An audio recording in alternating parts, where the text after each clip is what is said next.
ज्ञानोबारायाविषयी अंतकरण भरून आलं, डोळे भरून आले.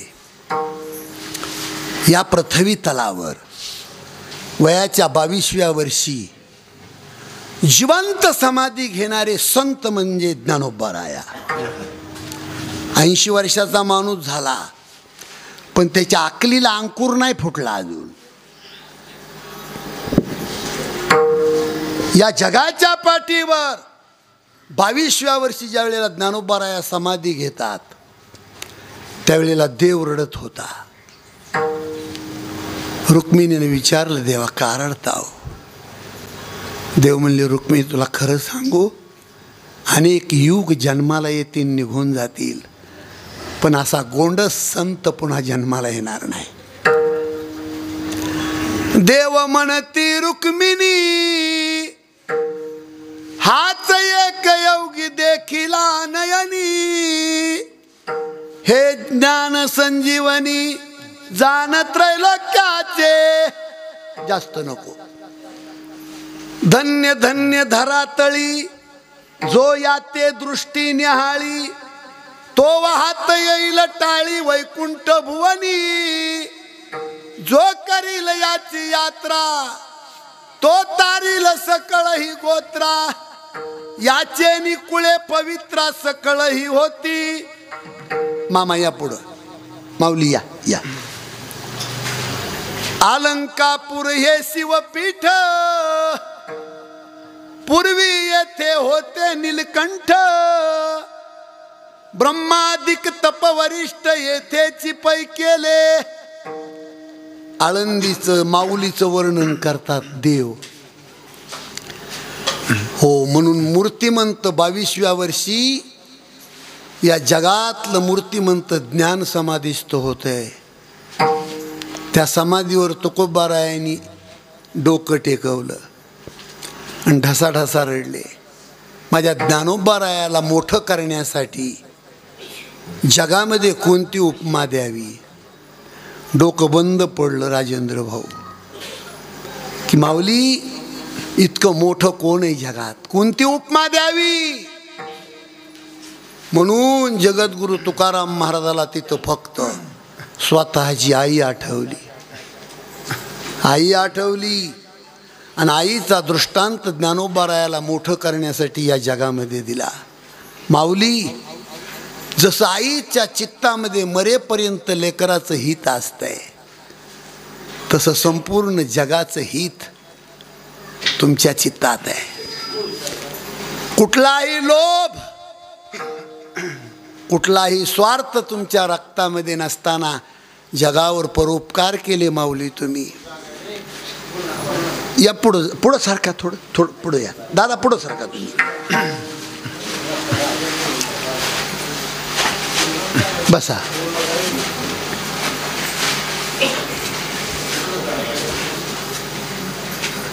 जसं 9 महिने 9 दिवस बाळाचा बोजा आई पोटात वागवते, 9 महिने त्या बाईला बसता येत नाही, नीट जेवता येत नाही, झोपता येत नाही, पण बोजा सहन करते. जसं लेकराचा बोजा आई सहन करते, तसं माऊली आमच्यासारख्या जड जीवाचा बोजा तुम्ही सहन केला. तो का म्हणे माझे तुम्हा संतावरी ओझे, आईशी कळवळ्याची जाती, करीला भाविन प्रीती, असा या अभंगाचा भाव आहे. शिवेला सुरुवात करण्यापूर्वी अनेक वर्षापासून चालत आलेला हा अखंड हरिनाम सप्ताह, अखिल कोट ब्रह्मांड नायक पांडुरंग परमात्म्याची कृपा, श्री संत सद्गुरू भगवान बाबा, श्री संत माऊली दादा, श्री संत बंकट स्वामी महाराज, श्री संत एकनाथ बाबा, आणि आजपर्यंत आजही आहे आदरणीय गुरुवर्य रतन बाबा यांचं कुशल मार्गदर्शन, सर्व माझ्या शेतकरी मायबापांचं सहकार्य, सर्वांच्या माध्यमातून ही सेवा चालू आहे. आणि यावर्षीच्या सप्ताहामध्ये संपूर्ण गावकऱ्याच्या प्रेमातून आदरणीय पाटील यांनी ही सेवा माझ्याकडे दिली. आणि आमचे मामा मंडळ, त्यांचं नावच पाठ नाही मला,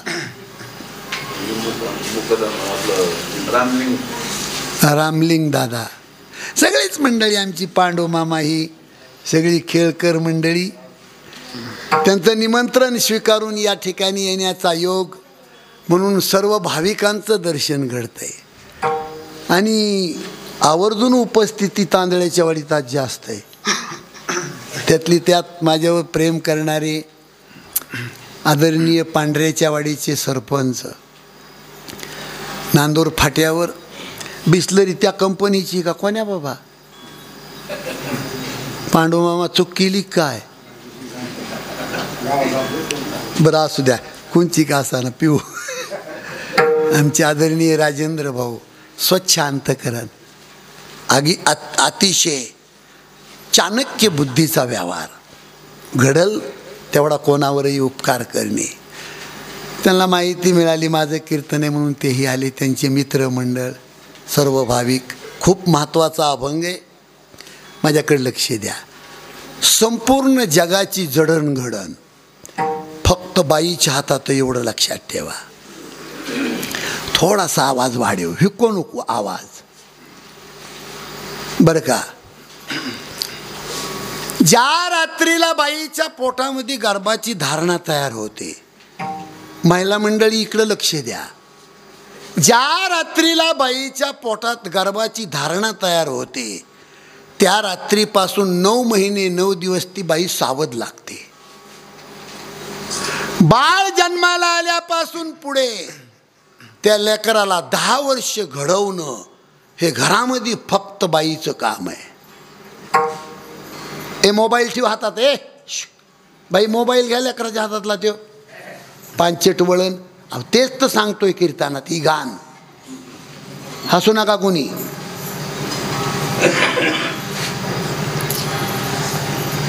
नीट लक्ष द्या, कीर्तनात एक शब्द फालतू बोलत नाही तुम्हाला.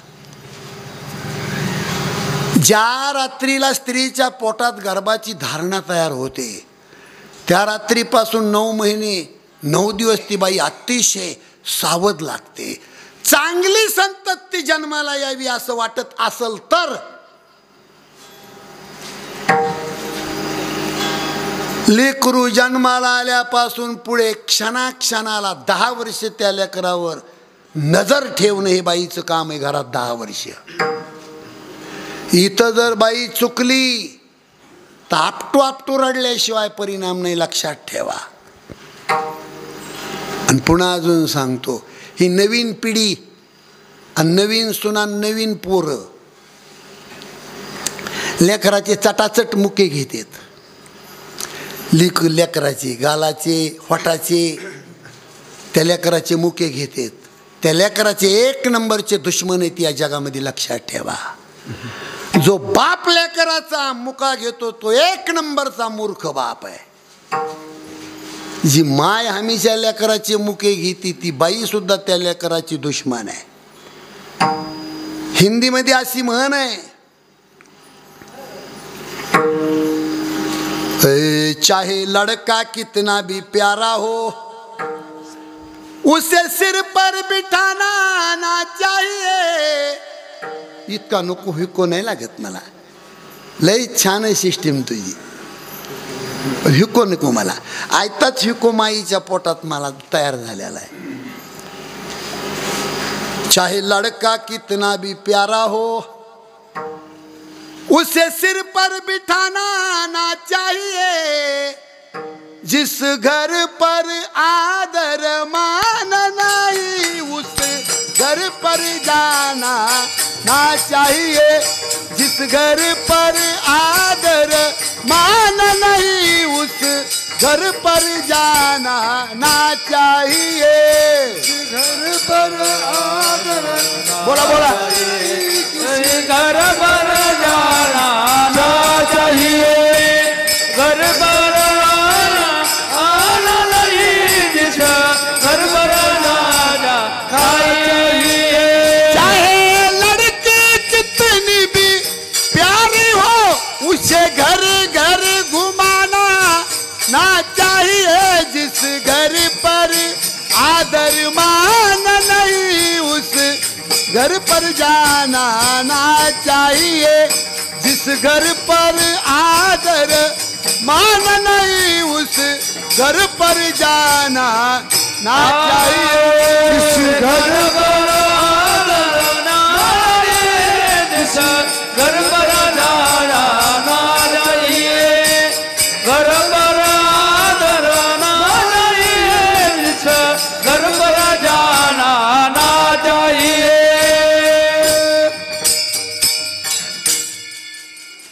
चाहे लड़का कितना भी प्यारा हो, उसे सिर पर बिठाना ना चाहिए, जिस घर पर आदर मान नहीं, उस घर पर जाना ना चाहिए।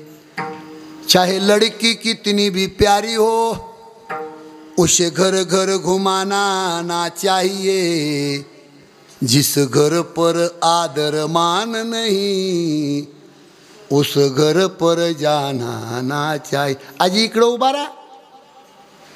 बसून द्याच त्यांना. हां बस राहिले. ते इतका बोजा घेऊन म्हातारी कशाला उभी बसा खाली. लय नाद म्हातारपणी लागला तुळशीचा बाबा. चक्कर फिकर येईन. राहून द्यायचे का? बरं ठीक आहे. मामी का माझी? माम्याचा लय उतय रे बाबा. चाहे भैया कितना भी दुश्मन हो, हिको नको, हिको कमी कर. चाहे भैया कितना भी दुश्मन हो, उसे भेद छुपाना ना चाहिए, जिस घर पर आदर मान नहीं, उस घर पर जाना ना चाहिए. गड्या माणसासाठी सांगतो जाता जाता, मर्द पुरुषांनी मनातली गोष्ट घरात बाईला कधी सांगायची नाही. आणि हे सुद्धा शहाण्या महाराजांनी त्यांच्या देखत इथं सांगायचं नाही. आता कळालं मला तुमचे लग्न झालीत म्हणून. शहाण्या माणसानं मनातली गोष्ट घरात बाईला कधी सांगायची नाही. हे वाक्य खूप महत्वाचं आहे. जर मनातली गोष्ट तुम्ही घरात बाईला सांगितली तर तो पॉइंट पकडून ती बाई मरेपर्यंत तुम्हाला छळल्याशिवाय राहणार नाही. आणि हे माझ्या पदरचं सांगत नाही मी, याला तुकोबारायाचं प्रमाण आहे. धर्म तयासीच घडे रे ज्याचे स्वाधीन भाज, कर्म तयासीच जोडे रे भीत नाही लाज.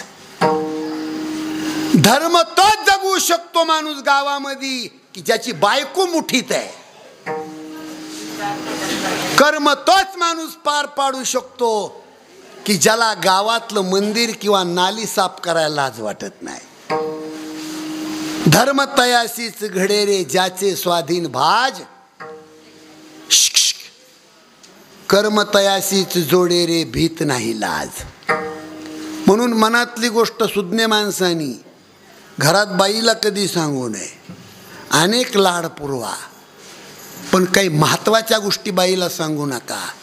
कारण जन्मजात बाईच्या रक्तामध्ये 8 दोष जन्माला आलेले आहेत.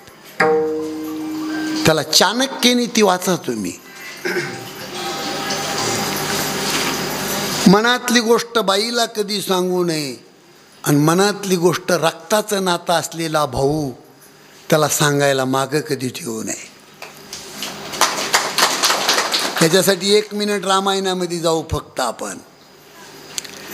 हनुमंतरायानं लंका जाळून टाकली आणि दुसऱ्या दिवशी रावणानं मीटिंग घेतली. आणि त्या मीटिंगमध्ये चर्चा सुरू केली रावणानं. अरे एक बंदर आलं, त्यानं अख्खा गाव जाळला. आणि 18 पद्मवाहिनीला घेऊन राम आले. काय होईन या नगरीचं? चर्चा रावणाच्या मीटिंगमध्ये. अहो कुणीच बोलत नव्हतं. अर्धे जळालेले होते त्याच्यात. कुणी बोलायला जाईल तर शेजारी कोपरखिडी हानीत होता. हे बोलू नको, रावणाच्या नादाला लागू नको, गाव जळाला नालायकामुळे. या मला महत्वाचं सांगायचं, त्या मीटिंगमध्ये रक्ताचं नातं असलेला बिभीषण होता. उठले बिभीषणजीन रावणाला हात जोडले. दादा सांगू काय करायचं ती? रावणाला बिभीषण म्हणतो, हित तुझं कशात आहे सांगू? भावार्थ रामायणात ओरिजिनल ओवी आहे. रिगाल्या श्रीरामा शरण सकळ कुळाचे कल्याण तुमचाही वाचेल प्राण कुंभकर्ण जगेल. बिभीषणाने रावणाला सांगितलं दादा रामाच्या शरणांगतीमध्ये तुझं कल्याण आहे. पण तो रावण होता, कमरामध्ये लात घातली आणि खाला पाडला बिभीषण. कितीही लाता घातल्या तरी बिभीषणानं उठून सांगितलं दादा तुझ्या शरीरातलं रक्त आणि माझ्या शरीरातलं रक्त एक आहे. मी तुला सांगतो रामाची शरणांगती पत्कर. कशामुळं रामायणात गेलो? लाग भानगडी असत्याल, पण ज्या वेळेला संकट येईल आपल्यावर त्यावेळेला मनातली गोष्ट बुद्धिमान माणसाने आपल्या सख्या भावाला सांगावी. चाहे भैया कितना भी दुश्मन हो उसे भेद छुपाना ना चाहिए. जिस घर पर आदर मान नहीं उस घर पर जाना ना चाहिए. कुठून वाढलंय हे? लेकराचा लाड. हो, आणि त्यातली त्यात महिला मंडळीला सांगतो मावल्या हो तुमच्या हिताचं कीर्तन आहे हे. पहिलीच्या वर्गामधील लेकरानं पेन चोरली आणि दारात येऊन पहिलीच्या वर्गातलं लेकरू आईला म्हणतंय आई आई मी पेन चोरली. आई कशी करते?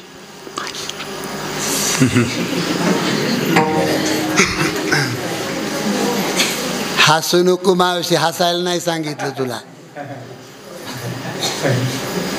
पहिलीच्या वर्गात लेकरानं पेन चोरली, पटकन माईनं जाऊन हिसकावून घेतली, झाकून ठेवली, त्या लेकराचा मुका घेतला.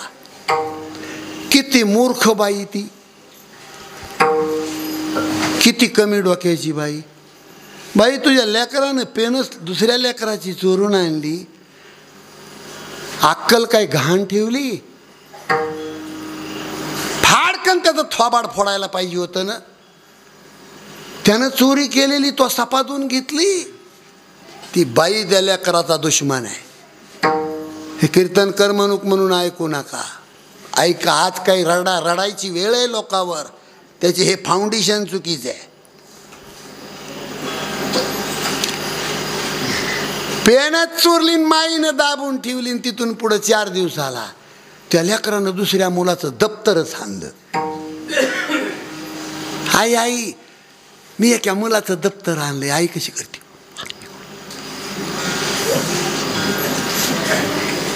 अहो बघता काय माझ्याकड. पुढच्या महिन्यात त्या पोरानं मास्तराचा मोबाईल आणला आणि करा काशी. परिणाम कसा झाला? हे बा तुम्हाला माझी विनंती, तुम्ही धन किती कमावलं त्याही पेक्षा तुमच्या घरातले संस्कार महत्वाचे आहेत. लाख असेल एखाद्या माणसाकड, मोठं घर बांधलं असेल, पण घरात संध्याकाळी जर दारू पिऊन माणसं येत असतील तर घर सज्जनाचं का राक्षसाचं? ते विनंती आहे माझी तुम्हाला. कीर्तन तुमच्या घरातल्या महाराजाचं आहे. थोडं भान जागेवर ठेवून कीर्तन ऐका. 95% लोक आता अधोगतीनं मरत आहेत. राजेंद्र भाऊ, अहो 70% लोक फक्त अटॅकनं ॲक्सिडेंटनं मरत आहेत.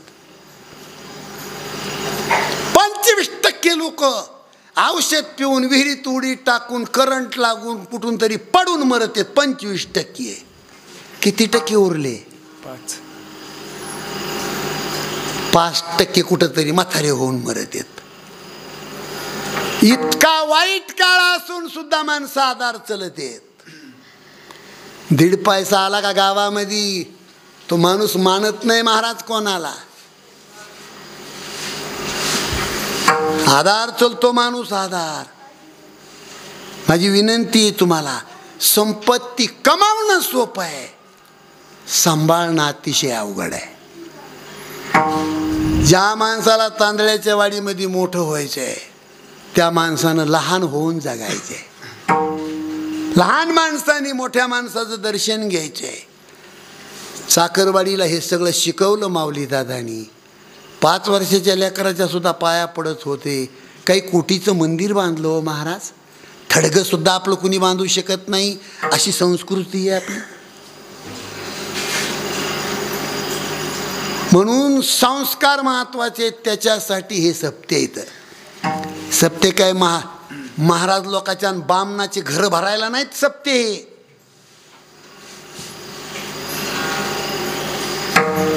कुठंतरी माणसाचा बदल झाला पाहिजे.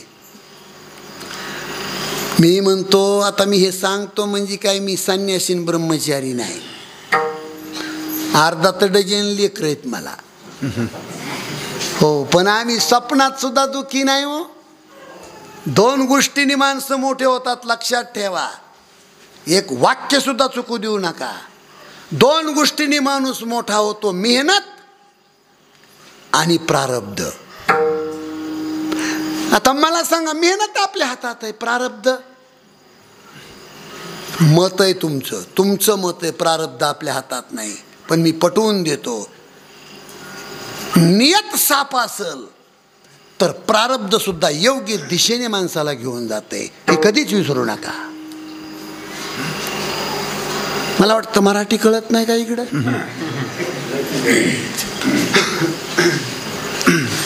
बसल्या बसल्या माणसं गप्पा मारतात, बसल्या बसल्या प्रारब्ध कळत नाही म्हणतात.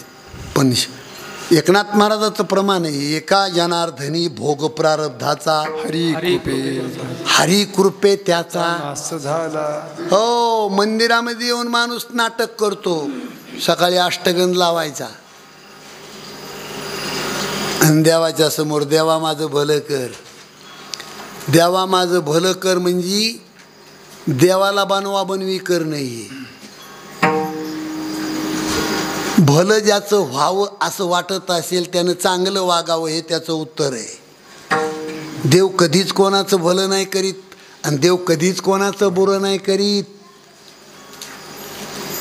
देवाच्या दारात येऊन कानं वाढायचे, उड्या मारायच्या, काही काही जिबीला चिमटे घेतात सकाळी इथं येऊन, आणि इळानी माळ खोटं बोलायचं, हिळानी माळला बड्या करायच्या आणि देवा माझं भलं कर. देव का तुमच्या अवतावरचा गडी येऊ. पाया पडून विनंती माझी तुम्हाला, महाराज 35 वर्षे वनवास भोगलेला माणूस आहे मी, पण दुःखी नाही झालो कधी. कधी ना कधी चांगल्या माणसाचा विजय असतो, लक्षात ठेवा. कोणत्याही माणसाने सत्य रस्ता कधी सोडायचा नाही. हिंदीमध्ये म्हण आहे, सत्य परेशान करता है लेकिन पराजित नाही. खरं वागणाऱ्या माणसाला सध्या त्रास आहे, पण खरं मरत नसतं, एवढं लक्षात ठेवा. विजय कधीही सत्याचाच असतो. विठाला विठाला विठाला विठाला विठाला.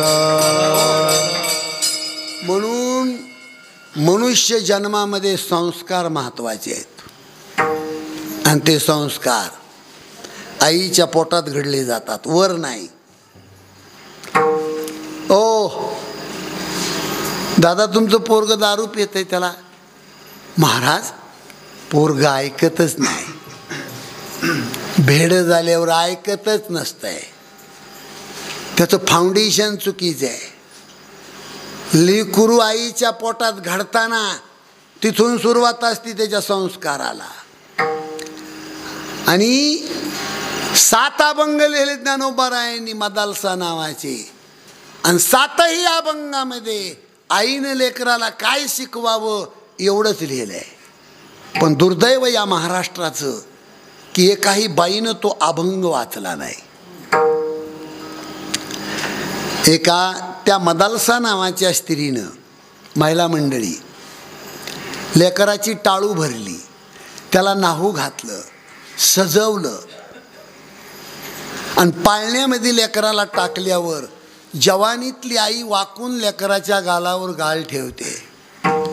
स्त्रीच्या जातीला याची कल्पना आहे. लेकराचा गाल आईच्या गालाला चिकटल्याबरोबर त्या बाईला पाहणा फुटतो, दरदरून पाहणा येतो, आपोआप स्तनातून दुधाचे थेंब बाहेर पडतात. अहो, गोंडस लेकरू पाहिलं आणि आईला आनंद झाला, पण जेवढा आनंद झाला तेवढंच दुःख झालं. गोंडस लेकरू पाहून आईला आनंद झाला इथवर कळतंय तुम्हाला. दुःख का झालं हे कळत नाही. या जगातली ती बुद्धिमान आई होती.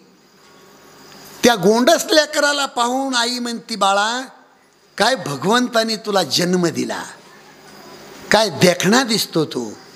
पण एक दिवस माणसाच्या जीवनात असा उगवतो, कितीही देखणा माणूस असू द्या, नदीच्या काठावर पत्र्याच्या शेडमध्ये त्या माणसाला डिझेल राखेल टाकून लोक फुकून देतात. याची जाणीव त्या आईला झाली आणि त्या जाणीवेमधून त्या लेकराला उपदेश केला. त्या अभंगाचं नाव आहे मदालसा. त्या लेकराला आई म्हणते, बाळा अशा जागेवर तुझा जन्म झाला की तितकी घाण जागा, तितकी वक्टी जागा जगात नाही. माझ्याकडे लक्ष आहे का तुमचं? महिला असू नाही तर पुरुष असू, अशा जागेवर जन्म झाला आपला की तितकी घाण जागा जगात सुद्धा नाही. हे ज्ञानोबारायांनी लिहून ठेवलंय.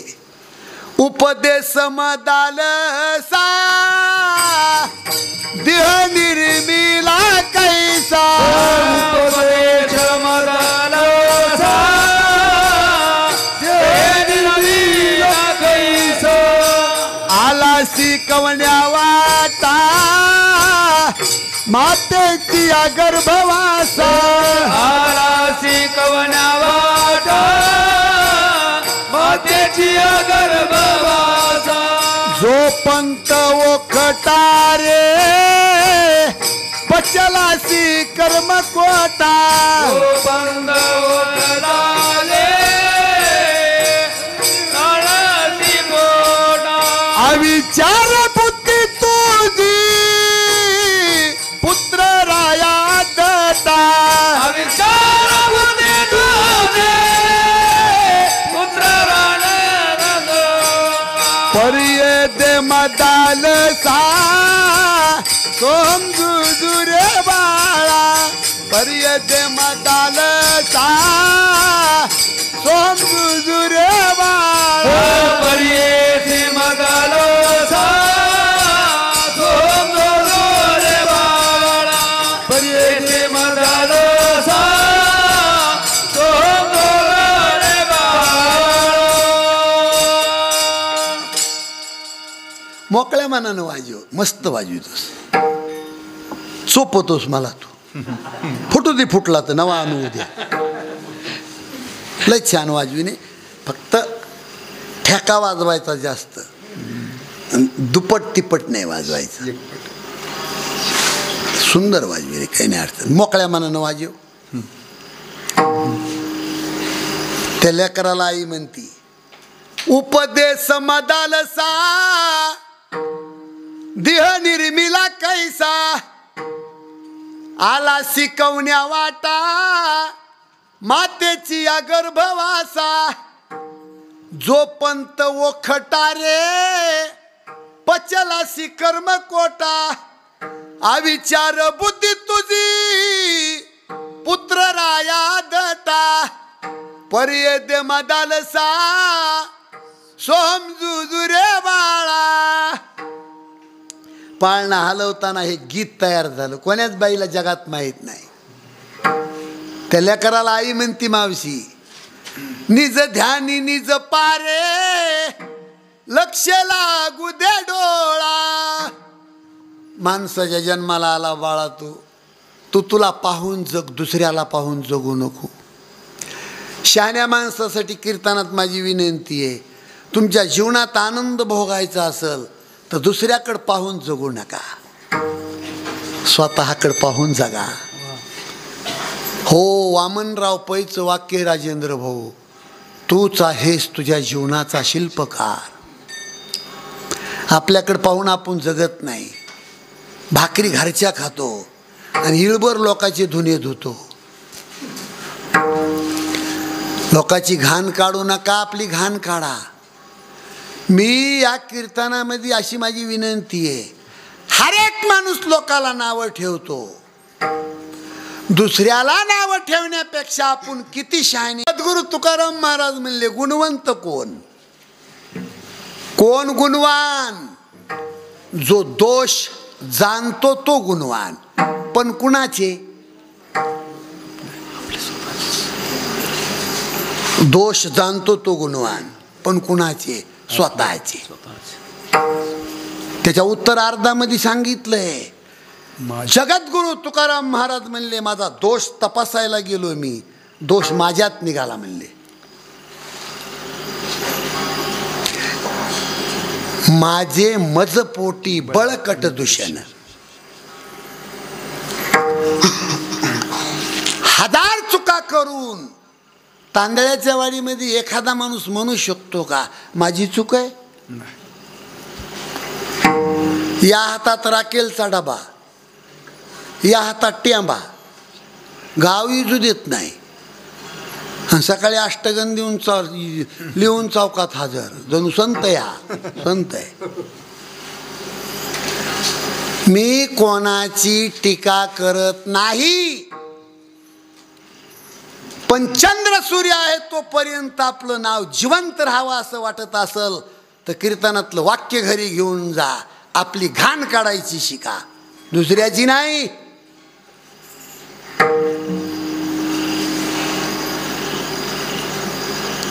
संत भगवान बाबांनी स्वतःचं एक इंद्रिय नष्ट केलं आणि हा साधू निर्दोष आहे.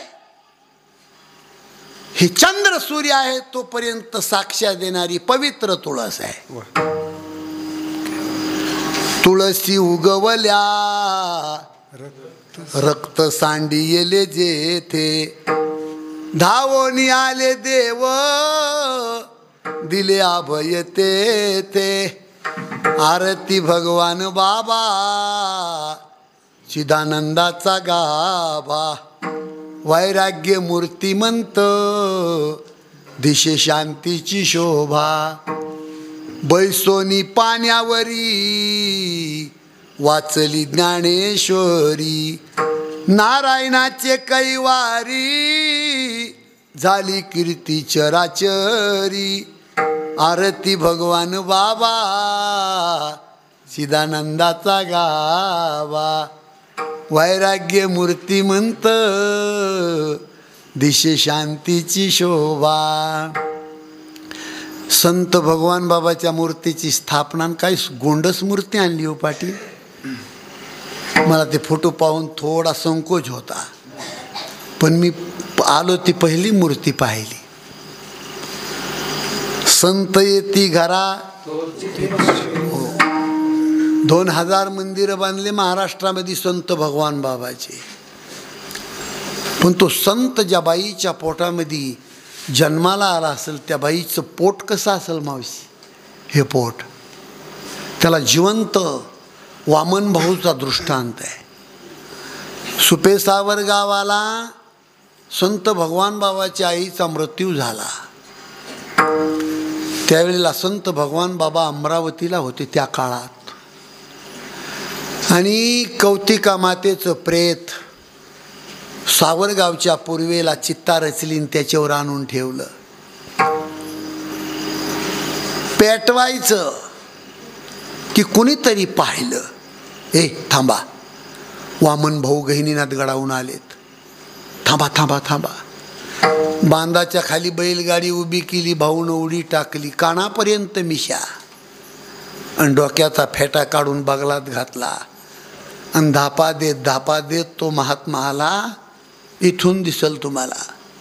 संत भगवान बाबाच्या आईच्या पोटावर जे लाकडं रचले होते ते स्वतःच्या हाताने भाऊनी ढकलून दिले सगळे, आणि स्वतःचं कपाळ कौतिका मातेच्या पोटावर ठेवलं.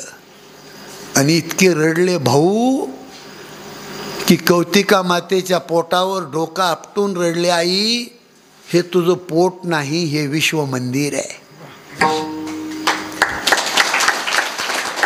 असं सांगितलं जात आहे इतिहासामध्ये नाही, जिवंतपणी, की उभ्या जिंदगीमध्ये संत वामन भाऊ फक्त भगवान बाबाची आई जाताना रडले आणि भगवान बाबा जाताना रडले. 16-17 वर्ष झालं जागराचं कीर्तन असतंय तिथं माझं. अजून एक म्हातारी जिवंत आहे, ती सांगती, चोले महाराज भगवान बाबा गेले हे भाऊला उशिरा कळालं.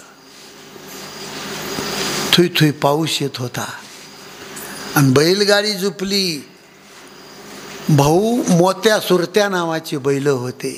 ती म्हातारी सांगणारी जिवंत आहे आता. रडती सांगताना ती, ते बैलाला भाऊ म्हणायचे, मोत्या ए सुरत्या माझा वाघ गेला, माझा काळजाचा घड गेला, मला माझ्या भगवान बाबाजवळ निहून घाल. बैलाच्या पाठीवर डोकं आपटून भाऊ रडत होते.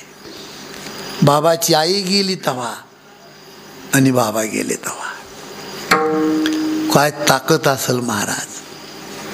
संत भगवान बाबांनी 18 पगड जातीचा उद्धार केला. ही सगळी किंमत आईची आहे.